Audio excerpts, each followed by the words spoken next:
Hello friends, welcome to my channel. तो चलिए देखते हैं आज हिस्ट्री का PYQ क्वेश्चन।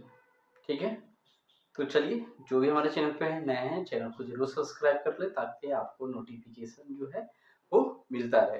तो आइए देखते हैं 10 क्वेश्चन देखने की कोशिश करते हैं। ठीक है, तो क्वेश्चन जो है आपके स्क्रीन पे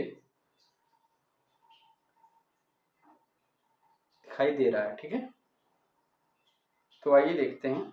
यहाँ पे आपको दिख रहा होगा कि वह कौन सा उद्देश्य था जिसके साथ सर विलियम वेडरवन और W.S. कैन ने 1893 में भारतीय संसदीय समिति की स्थापना की थी। ठीक है, तो यहाँ पे आपको देखिए 4 ऑप्शन दिख रहा है। हाउस ऑफ कॉमन्स में भारतीय राजनीतिक सुधारों के लिए आंदोलन करना। दूसरा दिख रहा होगा, ये नंबर पढ़ लिए। ठीक है, अभी हम सिर्फ पढ़ रहे हैं। इंपीरियल न्यायपालिका में भारतीयों के प्रवेश के लिए अभियान चलाना। आप कमेंट में इसका आंसर दे सकते हैं जब तक हम पढ़ रहे हैं। फिर है ब्रिटिश संसद में भारत की स्वतंत्रता पर चर्चा की सुविधा के लिए।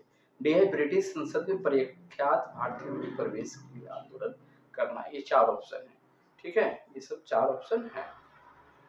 तो ध्यान देना है कि वह कौन सा उद्देश्य था जिसके साथ सर विलियम वेडरवन और W.S. कैन ने 1893 में भारतीय संसदीय समिति की स्थापना की थी। तो आंसर होगा option A, house of Commons में भारतीय राजनीतिक सुधारों के आंदोलन करना। चलिए आगे देखते हैं। दूसरा आपको यहाँ दिख रहा है, भारतीय स्वतंत्रता संग्राम के संदर्भ में उषा मेहता निम्न में से किसके लिए प्रसिद्ध हैं? तो यहाँ 4 ऑप्शन है। भारत छोड़ो आंदोलन के मद्देनजर गुप्त कांग्रेस रेडियो चलाना। बी नंबर दिख रहा होगा, दूसरे गोलमेज सम्मेलन में भाग लेना। तीसरा दिख रहा है सी नंबर, भारतीय राष्ट्रीय सेना का एक प्रमुख दल पंडित जवाहरलाल नेहरू के अधीन अंतरिम सरकार के गठन में सहायता करना।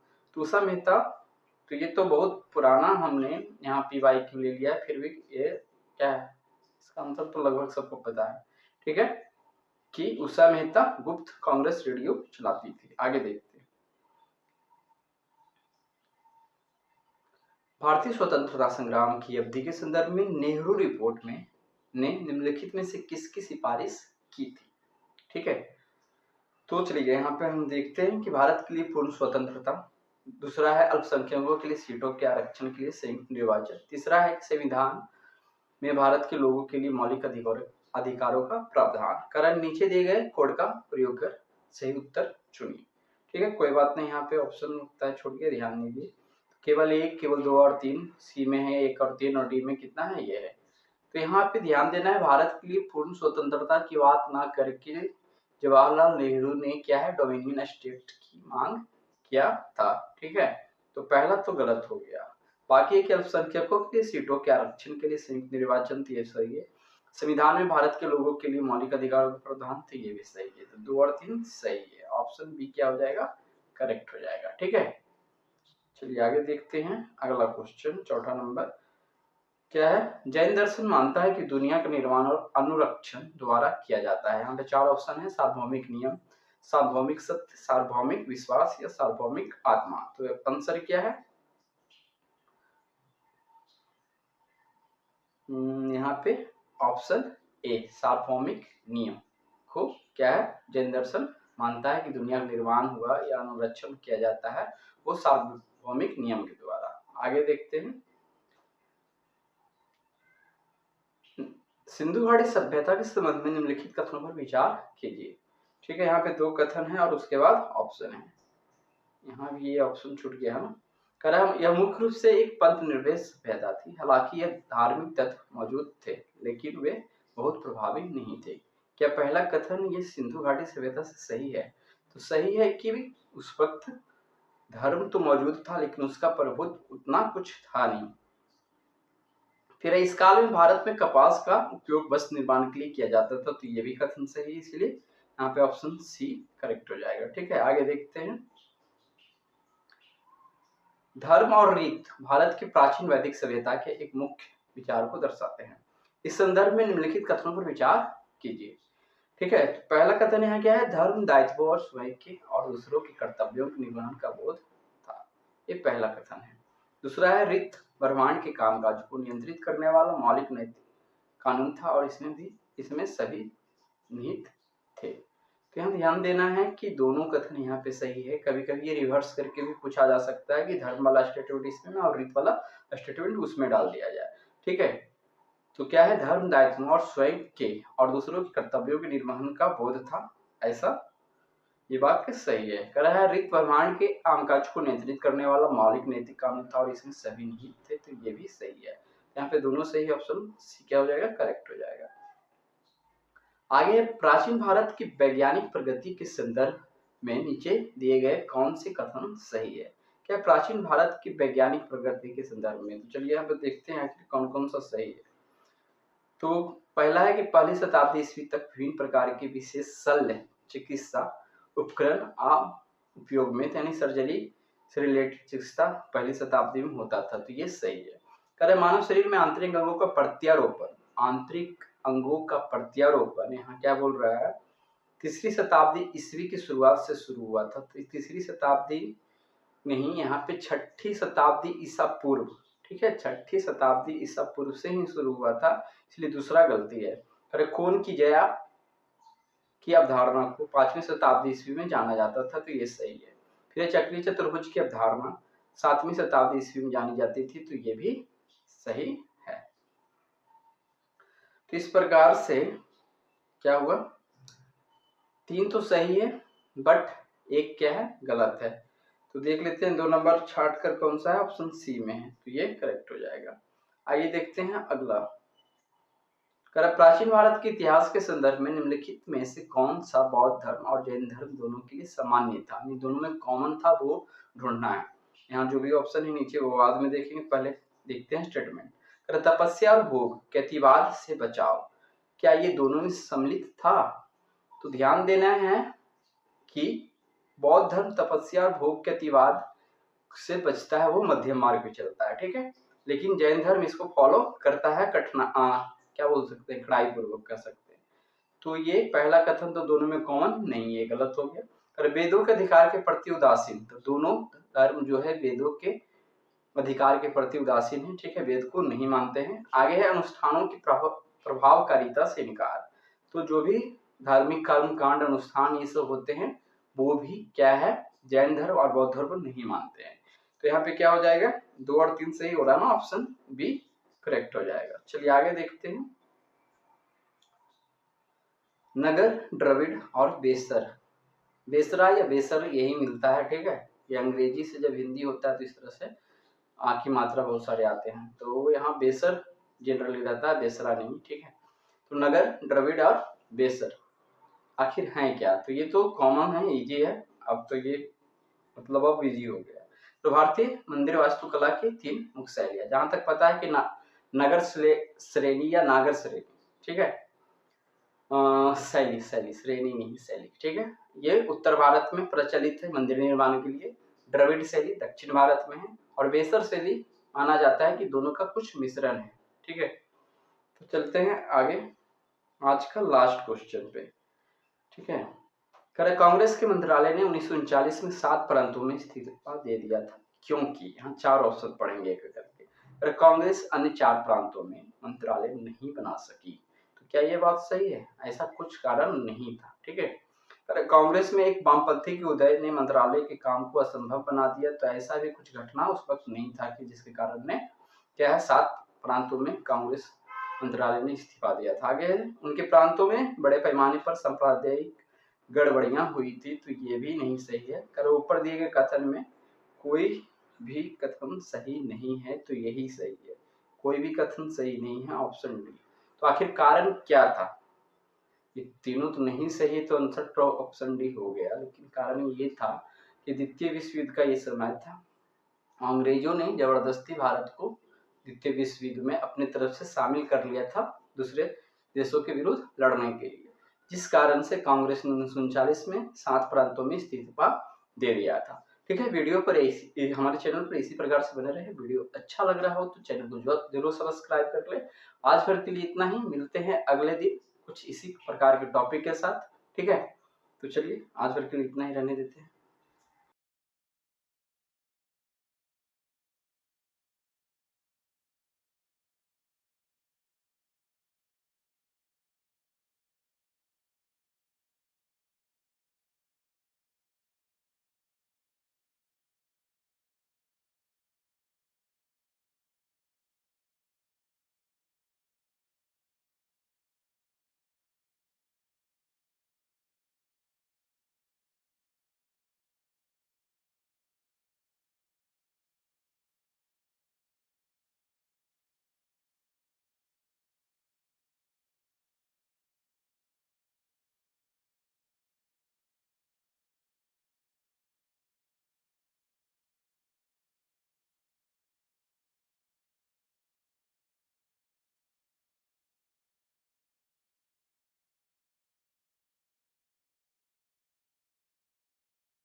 Hello friends, welcome to my channel. तो चलिए देखते हैं आज हिस्ट्री का PYQ क्वेश्चन।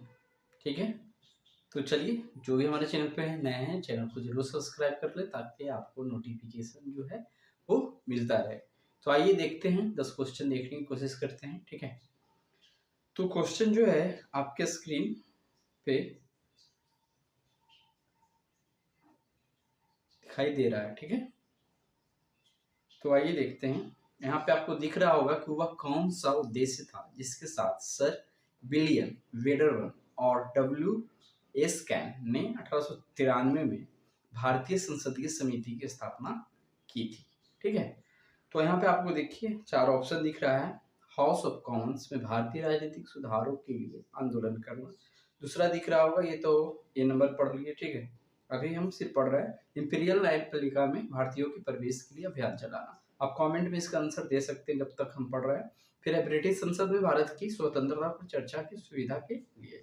डी है ब्रिटिश संसद में प्रख्यात भारतीयों के प्रवेश के लिए आंदोलन करना। ये 4 ऑप्शन है। ठीक है, ये सब 4 ऑप्शन है। तो ध्यान देना है कि वह कौन सा उद्देश्य था जिसके साथ सर विलियम वेडरवन और W.S. केन ने 1893 में भारतीय संसदीय समिति की स्थापना की थी। तो आंसर होगा option A, house of Commons में भारतीय राजनीतिक सुधारों के आंदोलन करना। चलिए आगे देखते हैं दूसरा। तो दूसरा आपको यहाँ दिख रहा है, भारतीय स्वतंत्रता संग्राम के संदर्भ में उषा मेहता निम्न में से किसके लिए प्रसिद्ध हैं। तो यहाँ 4 ऑप्शन है। भारत छोड़ो आंदोलन के मद्देनजर गुप्त कांग्रेस रेडियो चलाना।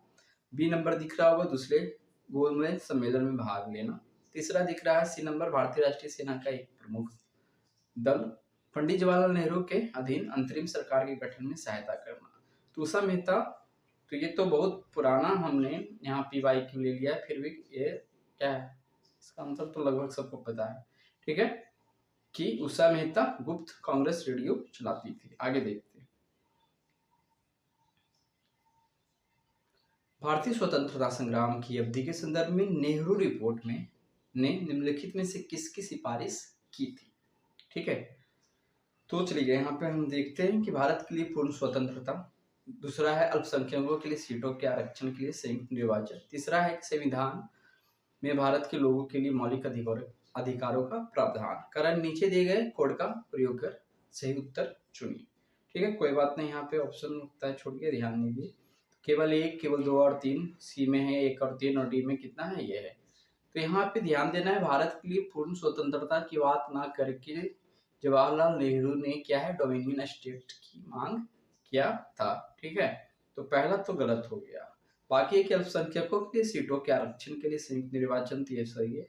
संविधान में भारत के लोगों के लिए मौलिक अधिकारों का प्रावधान तो ये भी सही है। तो 2 और 3 सही है। ऑप्शन बी क्या हो जाएगा, करेक्ट हो जाएगा। ठीक है, चलिए आगे देखते हैं। अगला क्वेश्चन चौथा नंबर क्या है, जैन दर्शन मानता है कि दुनिया का निर्माण और अनुरक्षण द्वारा किया जाता है। यहाँ पे 4 ऑप्शन है, सार्वभौमिक नियम, सार्वभौमिक सत्य, सार्वभौमिक विश्वास या सार्वभौमिक आत्मा। तो आंसर क्या है, यहाँ पे ऑप्शन ए, सार्वभौमिक नियम को क्या है, जैन दर्शन मानता है कि दुनिया का निर्माण हुआ या अनुरक्षण किया जाता है वो सार्वभौमिक नियम के द्वारा। आगे देखते हैं, सिंधु घाटी सभ्यता के संबंध में निम्नलिखित कथनों पर विचार कीजिए। ठीक है, यहाँ पे 2 कथन है और उसके बाद ऑप्शन है। यहाँ भी ये ऑप्शन छूट गया ना। कह रहा है यह मुख्य रूप से एक पंथ निर्भर सभ्यता थी, हालांकि यह धार्मिक तत्व मौजूद थे लेकिन वे बहुत प्रभावी नहीं थे। क्या पहला कथन ये सिंधु घाटी सभ्यता से सही है? तो सही है कि उस वक्त धर्म तो मौजूद था लेकिन उसका प्रभुत्व उतना कुछ था नहीं। फिर इस काल में भारत में कपास का उपयोग वस्त्र निर्माण के लिए किया जाता था, तो ये भी कथन सही है, इसलिए यहाँ पे ऑप्शन सी करेक्ट हो जाएगा। ठीक है, आगे देखते हैं। धर्म और रीत भारत की प्राचीन वैदिक सभ्यता के एक मुख्य विचार को दर्शाते हैं। इस संदर्भ में निम्नलिखित कथनों पर विचार कीजिए। ठीक है, तो पहला कथन यहाँ क्या है, धर्म दायित्व और स्वयं के और दूसरों के कर्तव्यों के निर्वहन का बोध था। ये पहला कथन है।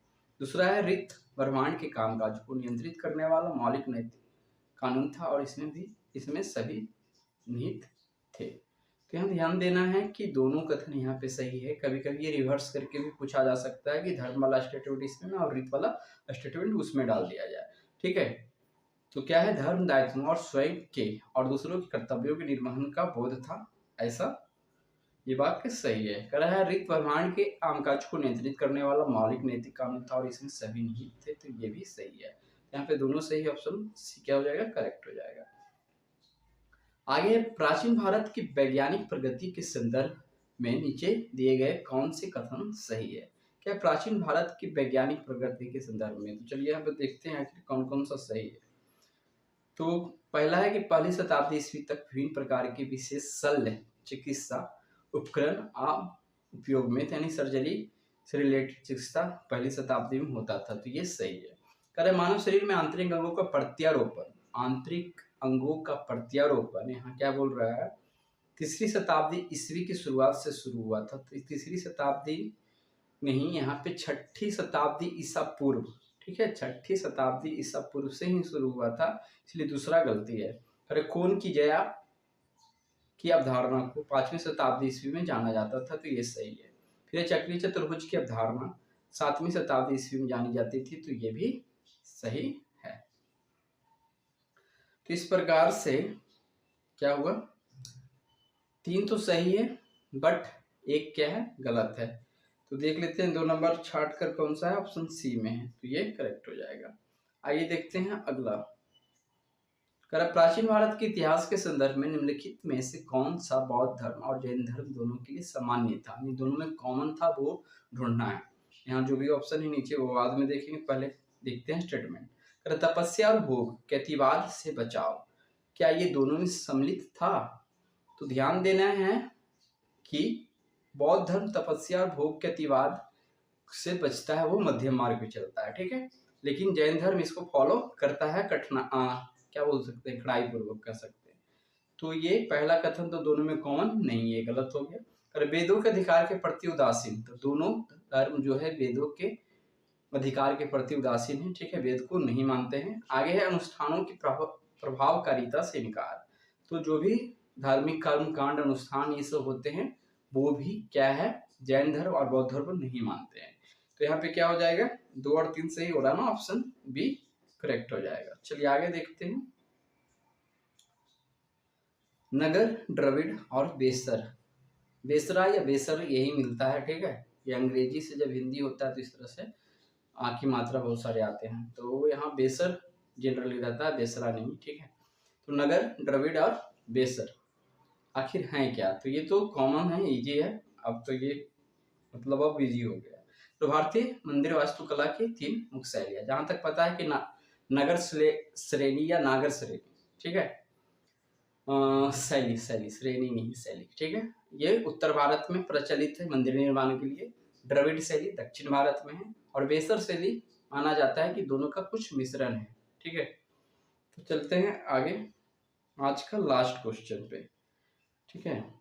कांग्रेस के मंत्रालय ने 1939 में 7 प्रांतों में इस्तीफा दे दिया था, क्योंकि यहाँ 4 ऑप्शन पढ़ेंगे एक करके। कांग्रेस अन्य 4 प्रांतों में मंत्रालय नहीं बना सकी, तो क्या ये बात सही है, ऐसा कुछ कारण नहीं था, ठीक है। कांग्रेस में एक वामपंथी के उदय ने मंत्रालय के काम को असंभव बना दिया, तो ऐसा भी कुछ घटना उस वक्त नहीं था कि जिसके कारण ने क्या है 7 प्रांतों में कांग्रेस मंत्रालय ने इस्तीफा दिया था। आगे उनके प्रांतों में बड़े पैमाने पर सांप्रदायिक गड़बड़ियां हुई थी, तो ये भी नहीं सही है। ऊपर दिए गए कथन में कोई भी कथन सही नहीं है, तो यही सही है, कोई भी कथन सही नहीं है, ऑप्शन डी।